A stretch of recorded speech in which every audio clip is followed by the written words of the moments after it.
Hai badminton love Instagram lagi.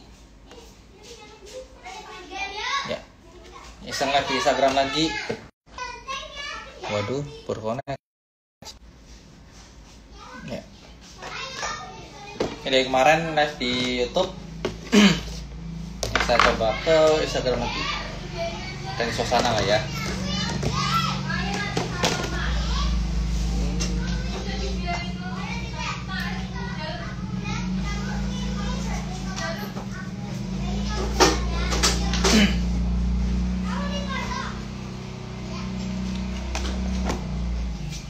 Ini kalau ada pertanyaan tentang badminton bisa langsung ditanyakan, nggak ada masalah.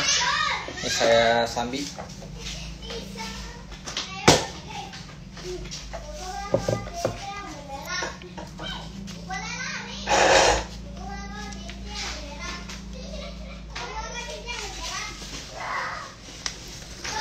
Halo.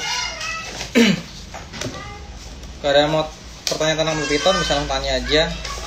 Ini saya Sambi assist feeding. Ini belum makan juga, udah bulan ke berapa ini? Bulan ke-5 kayaknya, atau bulan ke-6.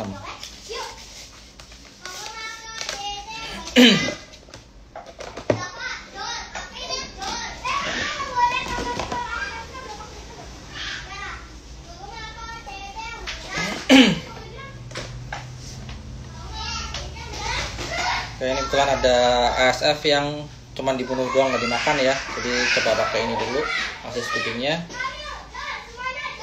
Ini biar tahu kalau feeding itu nggak seenak yang dilihat doang, tapi ada nggak enaknya. Oke, good. Langsung dilihat.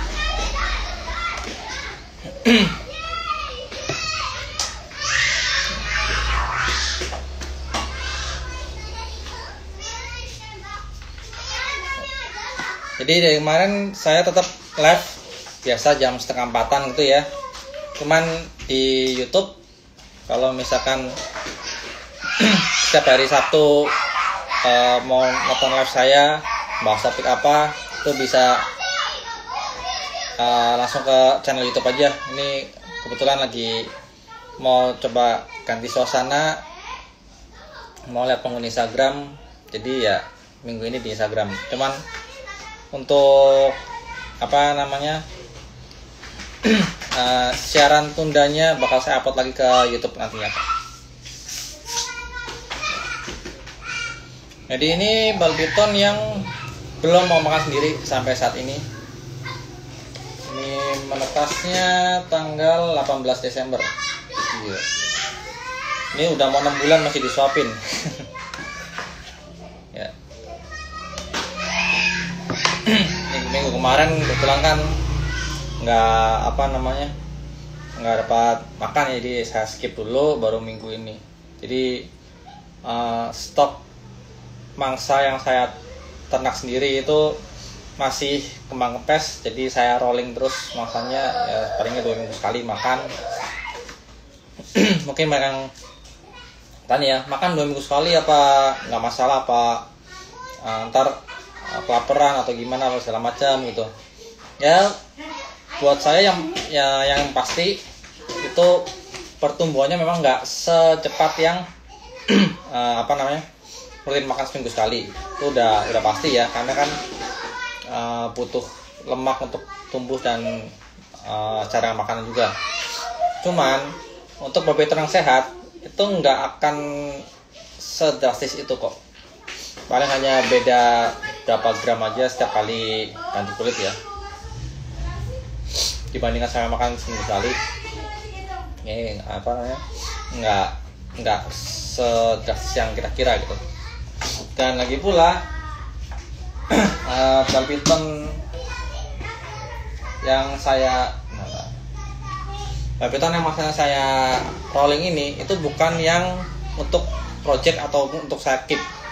Jadi memang kalau misalkan mangsa tempat Anda itu terbatas, otomatis Anda harus pintar mana yang harus diutamakan.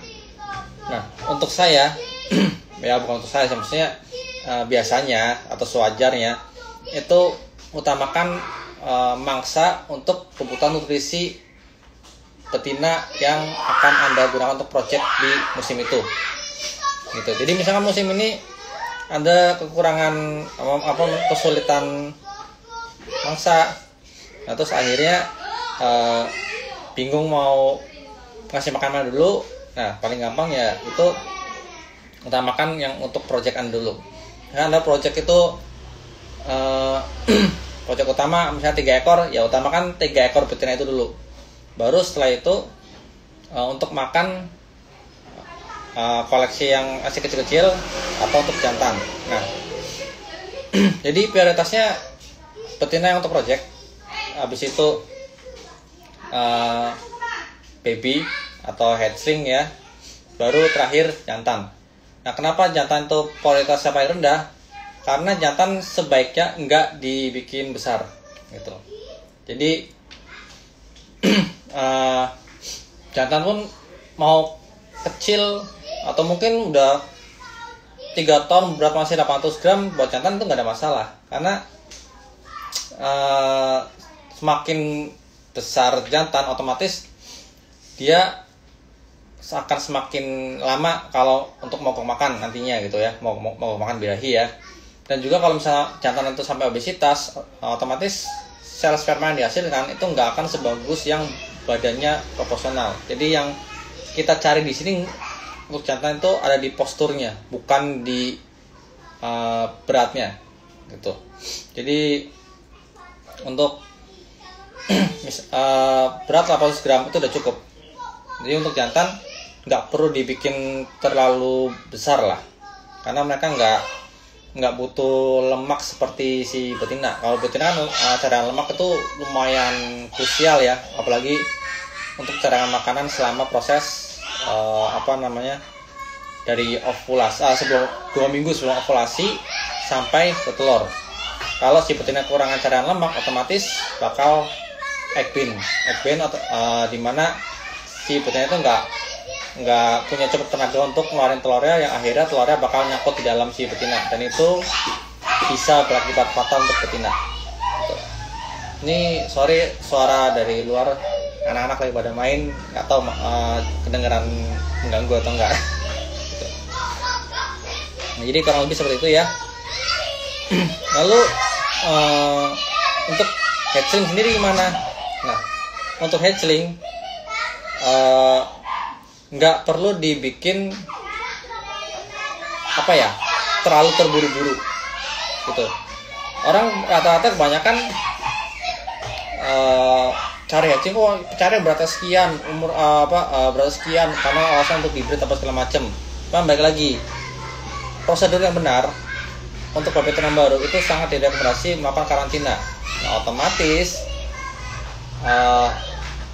kalau misalkan siap breed pun ya, otomatis kan proses karantina jauh lebih lama lagi. Jadi agak percuma juga kalau misalkan Anda beli yang siap breed atau udah 1,5 tahun tapi butuh karantina kurang lebih 6 bulan sampai 1 tahun. Ya kan? Sama aja ini.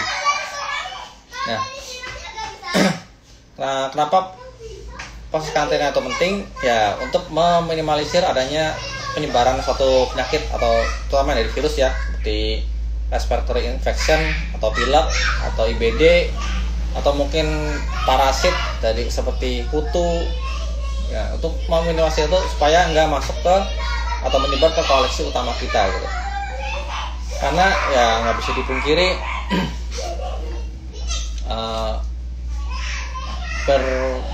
berurusan dengan hal tersebut itu suatu yang tidak diinginkan dan nggak enak. Makanya untuk saya sendiri, saya lebih cenderung untuk menghindari atau antisipasi hal yang tidak diinginkan tersebut. Jadi jangan sampai mengalami lah. Dan caranya gimana? Ya antisipasi dengan selective buying atau beli dari kira-kira yang recommended breedernya, apalagi untuk mainan genetik ya, beli yang dari breeder recommended, terus melakukan karantina. Itu udah standar lah, kewajiban gitu.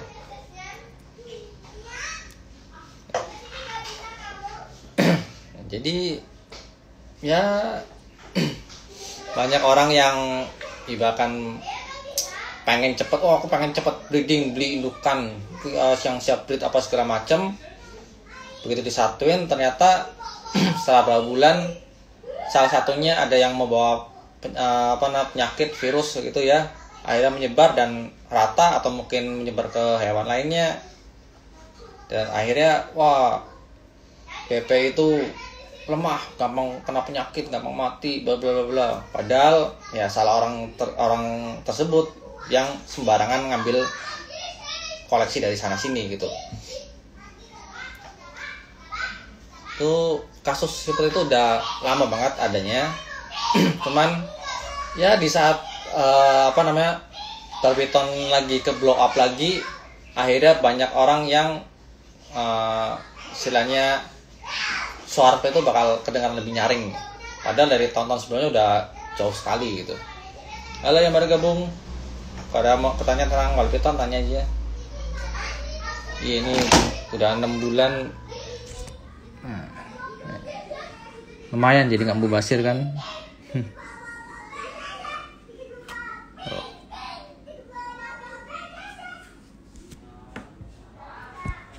Ya. Ini ada saya lupa ini jangan update-nya lagi eksak.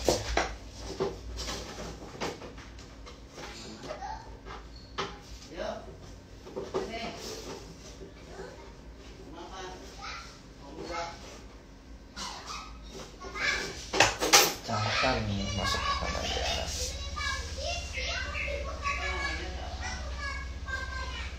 Kalau untuk media sebenarnya standar untuk penggunaan media seperti serbuk Aspen, Koko Chips, Koko Khas sama Koko Pit itu setelah ganti kulit bersihin total itu.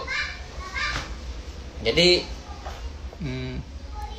mau hijrah dari koran ke Koko Chips. Sebenarnya ntar saya ambil pensil dulu.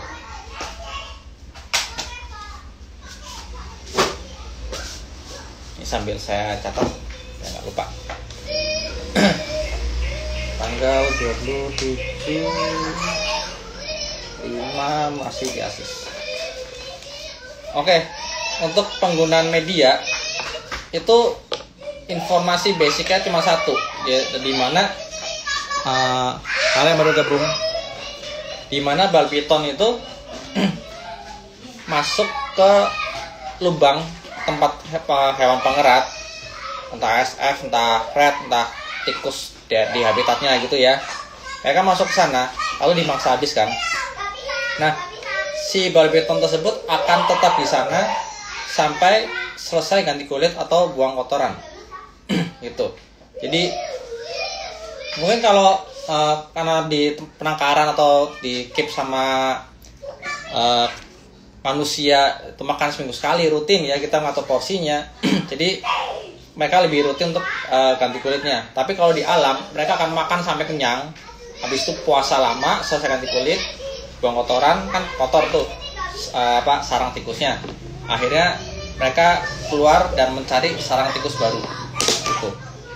Nah, kalau menggunakan media seperti Koko Chips, Koko Pit seperti itu, patokannya seperti kondisi di alam, di mana mereka pindah saat selesai ganti kulit. Jadi saat saya ganti kulit, itu rekomendasi buang Koko Pitnya, semprot disinfektan, habis itu cuci pakai sabun, baru dikasih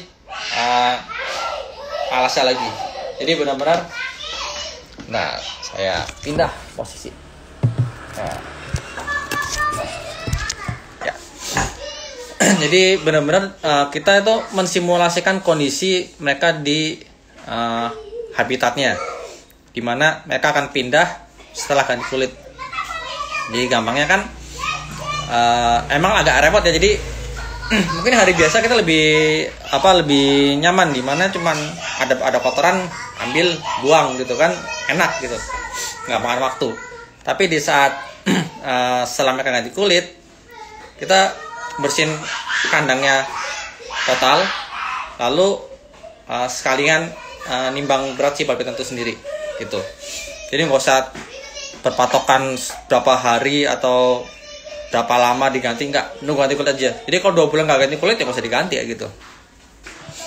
Kalau spot cleaning itu lebih ke arah perawatan harian. Jadi misalkan kalau misalkan dia buang kotoran, ya buang kotorannya aja cukup gitu.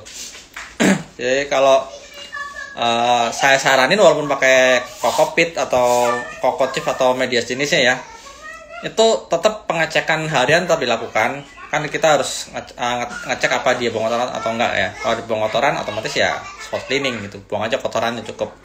Cuman untuk media, saya kenapa merekomendasikan kokopit, karena kokopit itu airnya bakal keserap gitu. Kalau koko chips, koko khas, dia urinnya itu ngendap di bawah, dan itu kalau sampai ada lalat, di urinnya bakal muncul belatung gitu. Itu alasan kenapa saya lebih milih kokopit. Dan teksturnya juga karena teksturnya lebih menyerupai tanah ya, balpiton jadi sedikit lebih nyaman gitu. Ya potongan di set aja, karena balik ke habitat tadi. Nah saya berpegangan kenapa set baru bersihin total di mana? Itu dari Q&A Jasin Kobilka dengan Always Evolving Pattern. Siapa ya? Saya lupa namanya. Jadi waktu ada Q&A, ada nanya seberapa rutin mengganti media di tempat Jasin Kobilka, rekomendasinya, dan dijawab ya itu setiap ganti kulit, ganti total, bersihkan total gitu. Jadi meminimalisir stres untuk balpiton sendiri. Nah terus kelebihan menggunakan media seperti kokopit dan koko khas gitu ya, itu si balpiton jadi lebih mudah untuk beradaptasi. Kalau pakai koran kan dia agak lebih nggak ini ya, karena kondisi koran tuh nggak natural buat mereka. Kalau media kokopit segala macam lebih berasa alami, mereka lebih cepat untuk beradaptasinya. Miguel, Miguel, ya. Halo. Ya itu udah tahun berapa ya? Tahun 2019 nggak salah, itu saya pas lagi nonton, nggak sengaja nonton gitu ya. Jadi ada beberapa informasi yang lumayan penting saya dapat pas lagi nonton Q&A itu. Salah satunya ya ini informasi basic gitu. Jadi ya apa ya? Kita nggak bisa berdasarkan katanya, tapi juga kita harus coba mencari kesimpulan dari beberapa faktor gitu. Kayak misalkan kayak misalkan seperti kenapa saya menggunakan kokopit atau lebih menyarankan produk kelapa dibandingkan serbuk, ya karena produk kelapa itu jauh lebih aman dan anti lumut. Sedangkan untuk untuk serbuk itu masih bisa berlumut, dan ada pro dan kontra. Jadi misalkan untuk aspen itu dia emang wangi, itu nggak bisa dipungkiri, serbuk itu lebih wangi gitu ya. Nah cuman banyak hal yang tidak diinginkan, seperti saat waktu telan terus karena ujungnya tuh lancip jadi melukai bagian dalam balpiton, nggak ketahuan akhirnya mati. Tiba-tiba mati, ternyata ada yang nusuk serbuk, bagian ujung serbuk kan nusuk itu.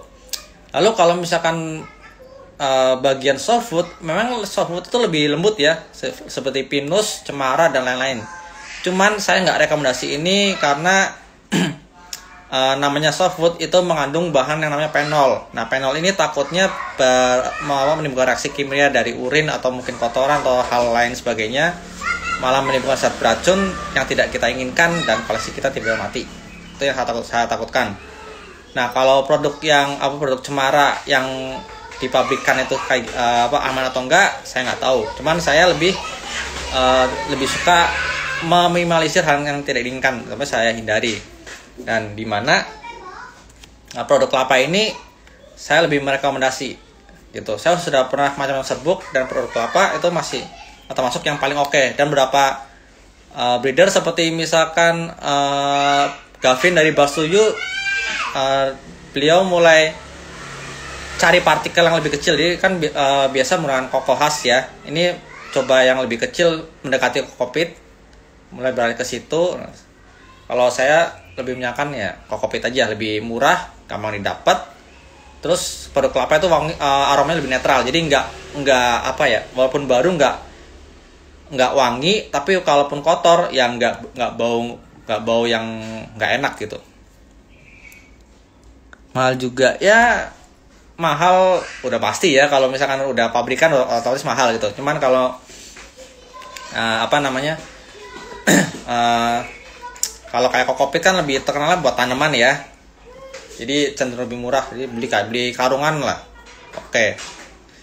Kalau misalkan Barbiton cuma ada satu ya beli yang 1 kilo juga cukup buat 2 bulan gitu, apalagi masih baby ya.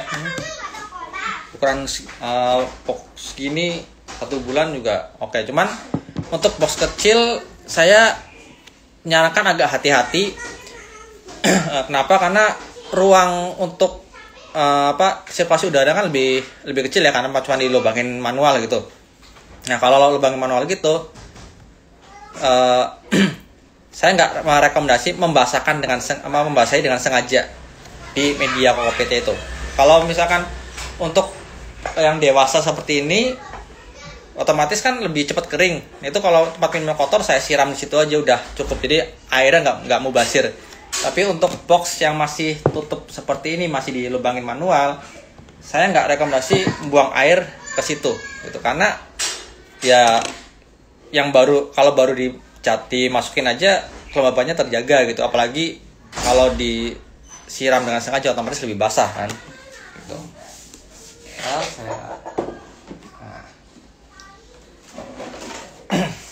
Nah ini seperti ini.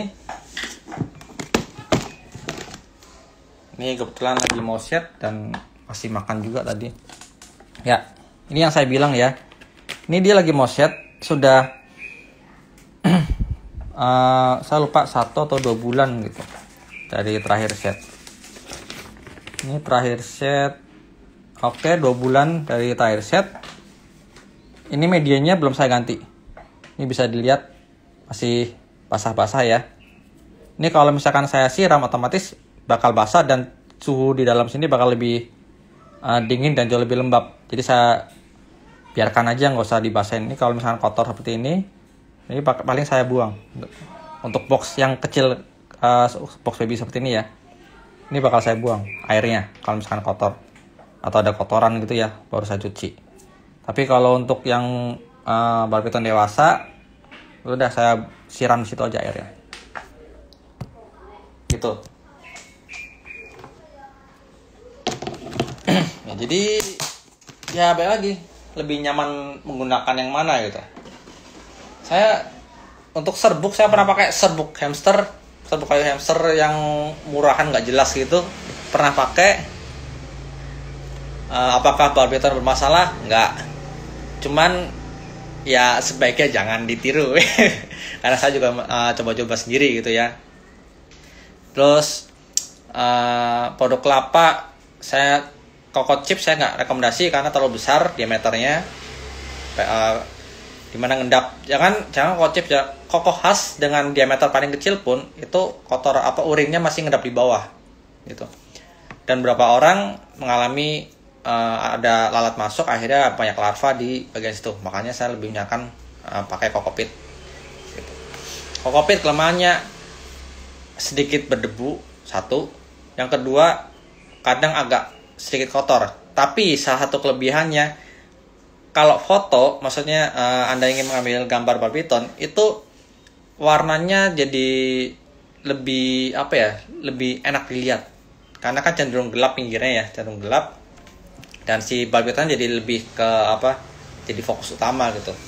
Dibandingkan saat foto menggunakan koran. Kalau pakai koran kan cahayanya lebih keserap sama korannya, jadi nggak terlalu menyala seperti yang kita inginkan gitu waktu ngambil foto gitu. Ya paling gitu aja sih. Ya, kira-kira enaknya gimana ya? Karena kan kemarin saya coba live di YouTube, lalu coba ke Instagram. Kayaknya mending balik ke Instagram lagi kali ya. Agak rame gitu. Jadi mungkin nanti mulai minggu depan saya Instagram lagi, cuman untuk tundanya bisa dicek di YouTube gitu aja deh gitu. Biar dua-duanya aktif, karena ya saya upload untuk konten itu saya pengen apa upload aja, nggak spesifik ke bal piton doang gitu, tergantung apa yang saya lakukan. Oke, gitu aja untuk bal piton ready. Bisa dicek di Lapak Satwa, Tokopedia, Facebook page, dan beberapa udah saya upload lagi ke aplikasi JLF. Jadi kemarin saya sempat nggak pakai JLF kan, cuman supaya dapat lingkup yang lebih luas lagi, saya upload ke JLF. Udah ada berapa. Kalau misalkan ada yang tertarik bisa langsung chat WA aja, chat ya, jangan telepon. Saya nggak terlalu suka ditelepon orangnya, jadi chat aja, tanya harga, nego-nego, oke, nggak ada masalah. Kalau free ongkir pakai tiki atau kereta nggak ada masalah. Kalau misalnya mau pakai luar Pulau Jawa bisa didiskusikan. Kalau pakai yang resmi ada T-Cargo, saya pakai jasa T-Cargo. Tapi kalau mau yang nggak resmi itu belakang layar lah ya. Ya, sekian aja, sampai jumpa minggu depan. Ciao.